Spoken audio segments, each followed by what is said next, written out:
Hello అండి అందరికీ నమస్తే వెల్కమ్ టు మై ఛానల్। ఈ రోజు వీడియోలో రొటీన్ చపాతీ కాకుండా ప్రోటీన్ ఎక్కువగా ఉండే చపాతీని ఏ విధంగా సాఫ్ట్గా చేసుకోవాలో చూపించబోతున్నాను। మరి దీనికోసం ముందుగా ఇక్కడ నేను హాఫ్ కప్ వరకు పెసలు తీసుకుంటున్నాను। మీరు కావాలంటే కొంచెం ఎక్కువ క్వాంటిటీ అయినా తీసుకోవచ్చు। ఇక్కడ హాఫ్ కప్ పెసల్ని నేను నీట్గా వాష్ చేస్తున్నాను। ఒక 2-3 సార్లు బాగా శుభ్రంగా వాష్ చేసుకున్న తర్వాత వాటర్ ని ఫిల్టర్ చేసి మంచినీళ్ళు వేసి రాత్రంతా దీన్ని నానబెట్టుకోవాలి। మీరు కావాలంటే ఒక 1 అవర్ హాట్ వాటర్ వేసి కూడా నానబెట్టుకోవచ్చు। మార్నింగ్ కి పెసలు అనేవి చక్కగా నానిపోయాయి। ఇప్పుడు వాటర్ ని ఫిల్టర్ చేసుకొని దీన్ని మిక్సీ జార్లో వేసుకోవాలి।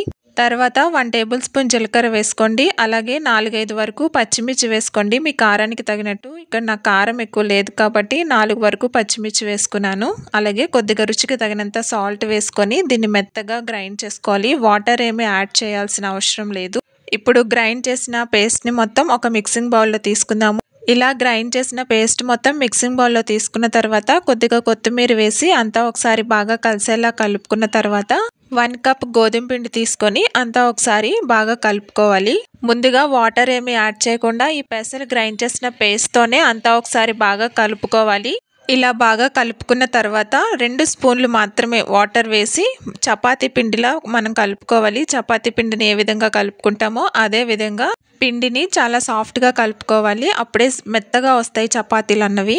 ఈ విధంగా చపాతీ పిండిని కలుపుకున్న తర్వాత పైన 1 టేబుల్ స్పూన్ వరకు ఆయిల్ వేసి అంతా ఒకసారి అప్లై చేసుకొని దీన్ని మూత పెట్టి ఒక 10 నిమిషాల పాటు దీన్ని పక్కన పెట్టేయండి। 10 నిమిషాల తర్వాత మళ్ళీ ఒకసారి తీసి అంతా ఒకసారి బాగా కలుపుకోవాలి। చూసారా ఎంత సాఫ్ట్గా ఉందో? ఈ విధంగా సాఫ్ట్గా ఉంటే చపాతీలు కూడా చాలా మెత్తగా వస్తాయి। ఇప్పుడు కొద్దిగా పిండి తీసుకొని మనకి చపాతీ ఏ సైజులో కావాలో అంత పిండి తీసుకొని రౌండ్గా చేసుకున్న తర్వాత దీన్ని చపాతీలో తిక్కుకోవాలి। కొద్దిగా పొడి పిండిని జల్లుకుంటూ ఒక పిండి ముద్దను తీసుకొని మీకు ఏ షేప్లో కావస్తే ఆ షేప్లో చపాతీలను చేసుకోండి। అంటే రౌండ్గా కానీ రెక్టాంగిల్గా కానీ మీరు నచ్చిన షేప్లో చపాతీని చేసుకోవచ్చు। దీనికి నూనె ఏమి ఇంకా అప్లై చేయాల్సిన అవసరం లేదు। అలాగే ఫోల్డ్ చేస్తే సాఫ్ట్గా వస్తాయి, పొరలు పొరలుగా వస్తాయి అనుకోవాల్సిన అవసరం లేదు, చాలా సాఫ్ట్గా వస్తాయి। ఇక్కడ నేను చపాతీ అనేది పర్ఫెక్ట్ రౌండ్ షేప్ రావడానికి ఇలా షార్ప్ ఎడ్జ్ ఉన్నటువంటి ఇలాంటి ఒక ప్లేట్ తీసుకొని ఇలా షేప్ చేసుకున్నాను। ఈ థిక్నెస్లో మీరు చపాతీలని ప్రిపేర్ చేసుకుంటే చాలా సాఫ్ట్గా చాలా బాగా వస్తాయి। ఇలాగే అన్నీ ప్రిపేర్ చేసుకొని ఒకదాని తర్వాత ఒకటి పక్కన పెట్టుకున్న తర్వాత ఇప్పుడు చపాతీలు కాల్చుకోవటం కోసం స్టవ్ మీద ఒక ప్యాన్ పెట్టుకొని ప్యాన్ బాగా హీట్ అయిన తర్వాత ఈ చపాతీని వేసుకోవాలి।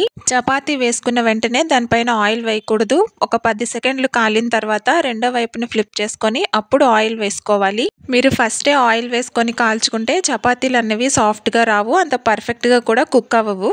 ఇలా 1 టేబుల్ స్పూన్ ఆయిల్ వేసుకున్న తర్వాత దీన్ని రెండో వైపు కూడా ఫ్లిప్ చేసి కుక్ చేసుకోవాలి। మంటని మీడియం ఫ్లేమ్లో మాత్రమే పెట్టుకోవాలి, ఎందుకంటే పెసలతో మనం చేస్తున్నాం కాబట్టి త్వరగా కలర్ చేంజ్ అయిపోతుంది। ఇలా రెండో వైపు కూడా ఫ్లిప్ చేసి ఆయిల్ వేసుకొని కాల్చుకున్న తర్వాత సర్వింగ్ ప్లేట్లోనికి తీసుకొని సర్వ్ చేసుకోవటమే। ఇలాగే మిగిలిన చపాతీలు అన్నీ కూడా కాల్చుకోవాలి। ఈ చపాతీకి పర్ఫెక్ట్ కాంబినేషన్ ఏదంటే పెరుగులోని ఊరగాయ కలుపుకొని ఇలా ప్రిపేర్ చేసుకుంటే చట్నీని చాలా టేస్టీగా ఉంటుంది। పర్ఫెక్ట్ కాంబినేషన్ ఈ చపాతీకి। ఇక్కడ నేను పెరుగులో టమాటా పచ్చడిని కలిపాను। మీ దగ్గర ఏ పచ్చడి ఉంటే ఆ పచ్చడిని పెరుగులో ఒకసారి కలిపి ట్రై చేయండి, చాలా బాగుంటుంది। మరి ఈ రెసిపీ మీకు నచ్చినట్లయితే మీరు కూడా ఒకసారి ట్రై చేయండి। ఇలా డిఫరెంట్ రెసిపీస్ ట్రై చేసి పిల్లలకి ఇస్తే చాలా ఇష్టంగా తింటారు, చాలా హెల్దీ కూడా। ఈ వీడియో కనుక మీకు నచ్చినట్లయితే లైక్ చేయండి, మీ ఫ్రెండ్స్ అండ్ రిలేటివ్స్కి షేర్ చేయండి।